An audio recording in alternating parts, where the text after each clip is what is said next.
menjadi salah satu makanan paling trendy di dunia. Sebagai poster anak milenial makan sehat, superfood ini kini menjadi andalan foodies dimanapun. Harga alpukat telah meroket dalam beberapa tahun terakhir hingga 129%. Dengan harga nasional, rata-rata satu buah alpukat khas mencapai $2,10 pada tahun 2019.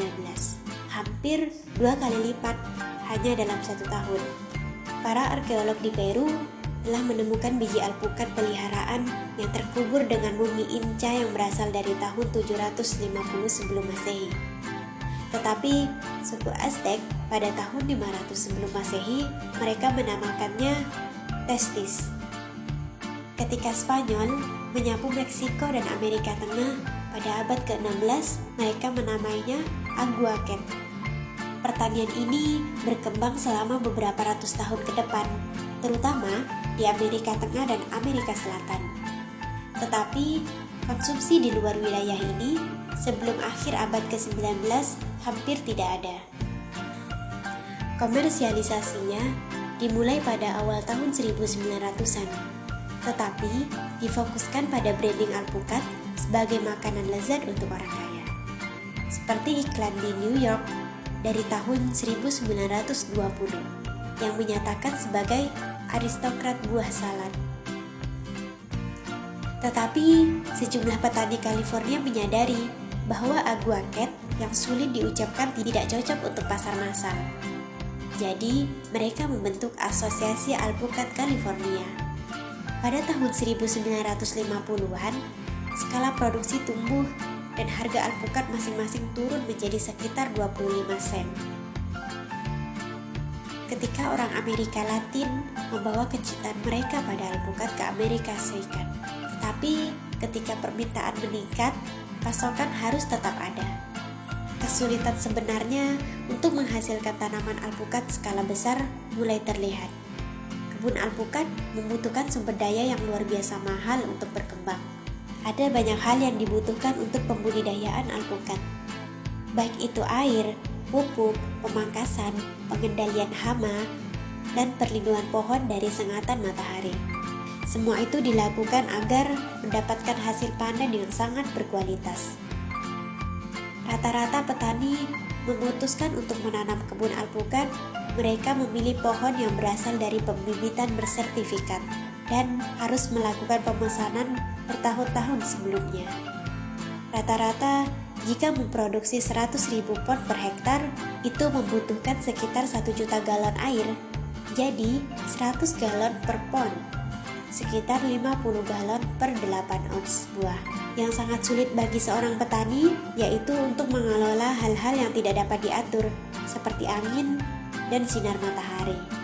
Lonjakan popularitas alpukat terhenti selama hiruk-pikuk memerangi lemak pada tahun 1980-an.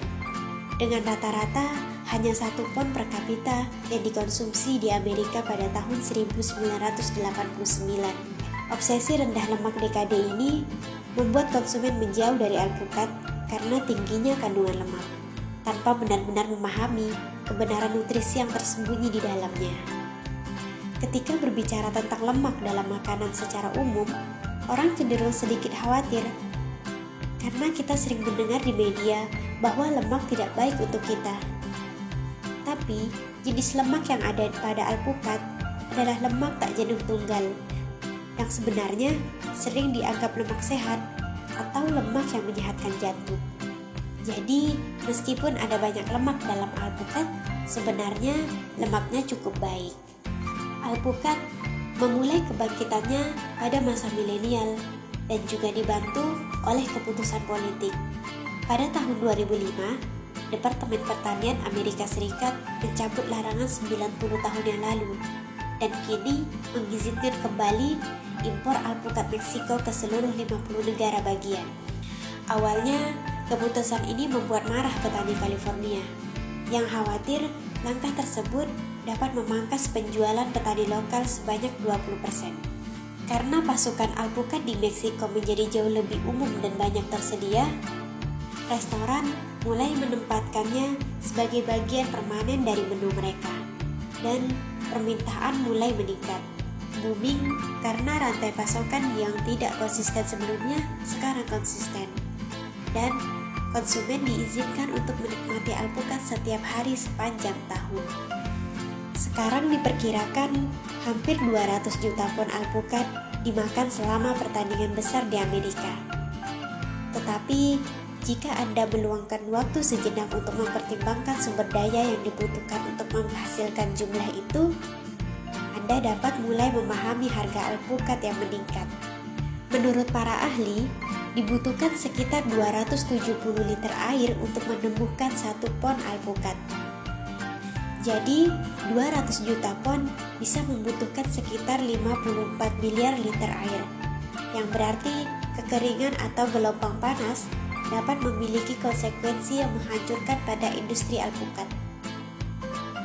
Faktanya, itulah yang terjadi di California selama 7 tahun terakhir. Di beberapa negara seperti Chili, budidaya alpukat disalahkan karena memperburuk kekeringan. Sebab kebun hijau subur mengabaikan dasar sungai yang kering. Mungkin alasan terbesar untuk dominasi alpukat adalah munculnya gaya hidup makan bersih. Ada promosi sensasional dan cukup besar seputar alpukat, tetapi sebenarnya cukup beralasan jika menyangkut seberapa padat nutrisi makanan ini.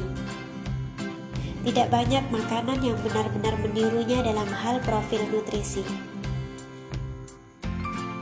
Alpukat jelas merupakan makanan yang baik untuk dimasukkan ke dalam menu diet karena ia memiliki lemak tak jenuh tunggal. Kita juga dapat menemukannya di minyak zaitun, buah zaitun, kacang-kacangan, dan biji-bijian. Vitamin dan mineralnya kita dapat menemukannya di sayuran hijau seperti bayam, brokoli, dan lain-lain. Itu adalah cara lain untuk mendapatkan nutrisi yang ada di alpukat tanpa memakan buah alpukat.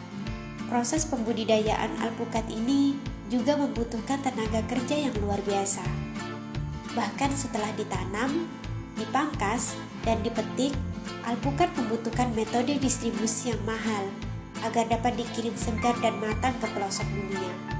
Jika tinggal di Philadelphia dan ingin membeli alpukat matang di Philadelphia, yang mereka lakukan adalah mengirimkan alpukat hijau dari California ke Philadelphia.